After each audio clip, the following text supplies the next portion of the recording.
The reigning constructors champions, back-to-back title winners. The team that dominated Formula One for 2 consecutive seasons with a car so good that rivals were filing complaints with the FIA just trying to understand how it worked.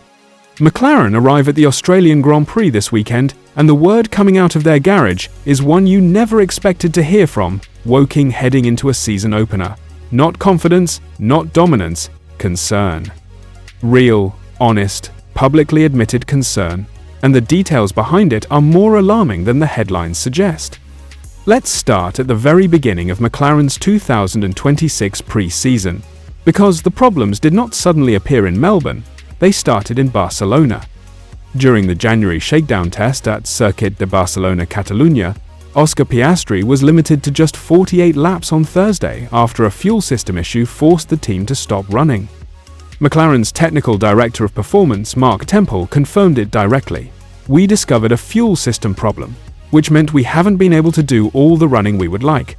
That is not the statement of a team in total control of their machinery."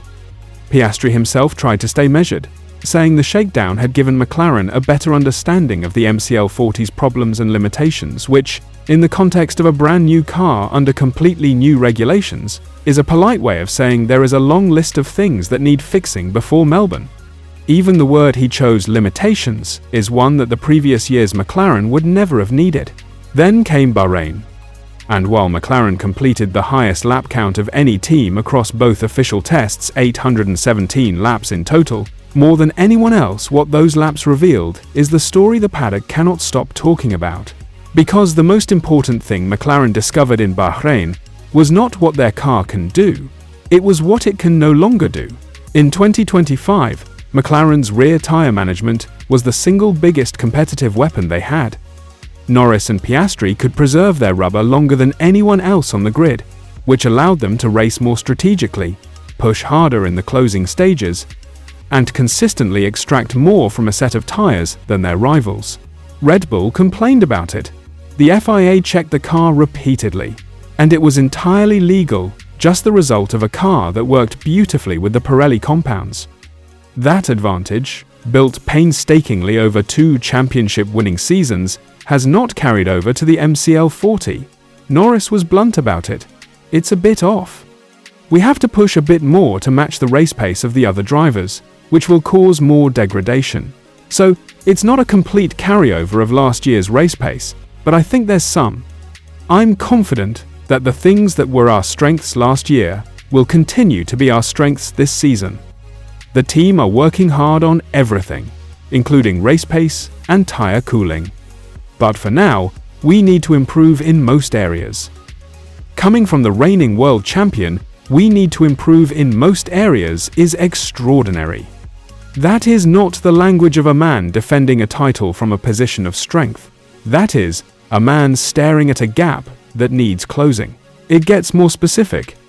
Piastri's tyre degradation on the C1 compound, the hardest tyre in Pirelli's range during his race simulation at Bahrain, was described by the paddock analysts as especially surprising. The harder compounds were supposed to be where a car with strong tyre management instincts would excel, and instead Piastri was visibly struggling. Strategy expert Ruth Buscombe, analyzing the Bahrain data, went as far as saying she believed Verstappen would beat Piastri in a race based purely on what she observed in testing, pointing to the McLaren driver suffering with tyre degradation during his long run. Andrea Stella also acknowledged it, telling media that Melbourne will be more difficult than Bahrain for energy and tyre management, that drivers will be busier behind the wheel at Albert Park than they were at any point in the Bahrain tests. That is a significant admission from a team principal who normally chooses his words very carefully. And the MCL40 itself is carrying something much deeper than just a tyre management concern. Chief designer Rob Marshall was candid in a way that revealed exactly how much the team is still learning. "It's clear to see that these cars are very complicated to operate from inside and outside the cockpit," he said. "The high driver workload means that there are many new tools that need to be optimized, and the entire team has been working extremely hard to maximize those learnings. Power unit exploitation has been a very intense focus, with multiple areas to get right on the hybrid side, such as when to recover energy and when to deploy across the different scenarios a race weekend provides. This has required many laps, but we are confident in our learnings. He then delivered a line that was almost a warning for what Melbourne might look like.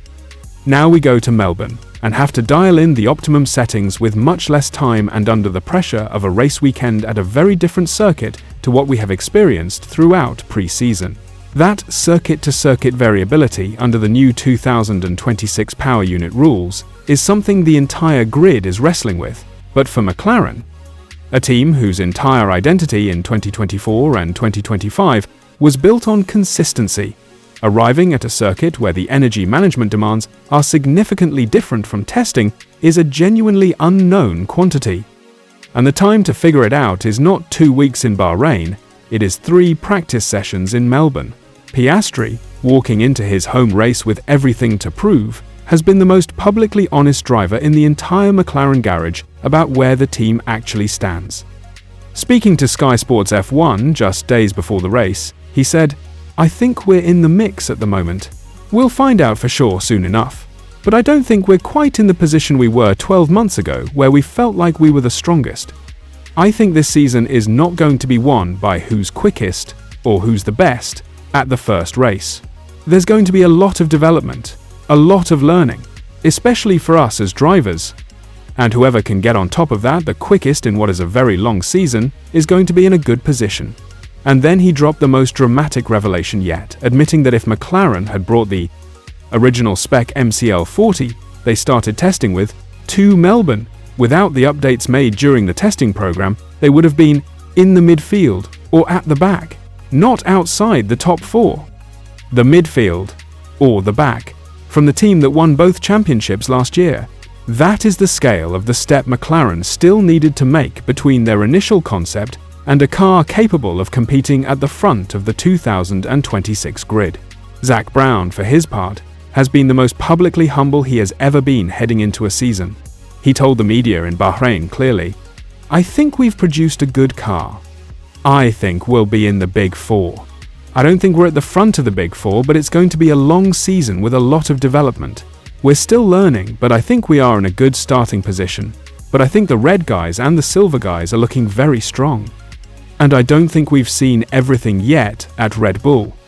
And Stella echoed him directly, describing Mercedes and Ferrari as a step ahead, with Red Bull and McLaren evenly matched.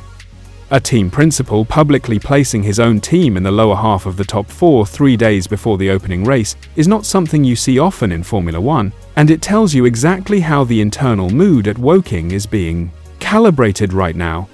What do you think? Is McLaren's public humility real, or are they hiding more performance than they are letting on? Can Norris defend his title if the MCL40 genuinely is a step behind Ferrari and Mercedes? And who do you think wins the opening race in Melbourne on Sunday? Drop your predictions in the comments. And if you enjoyed this breakdown, smash that like button and subscribe for more F1 news. I'll catch you in the next one.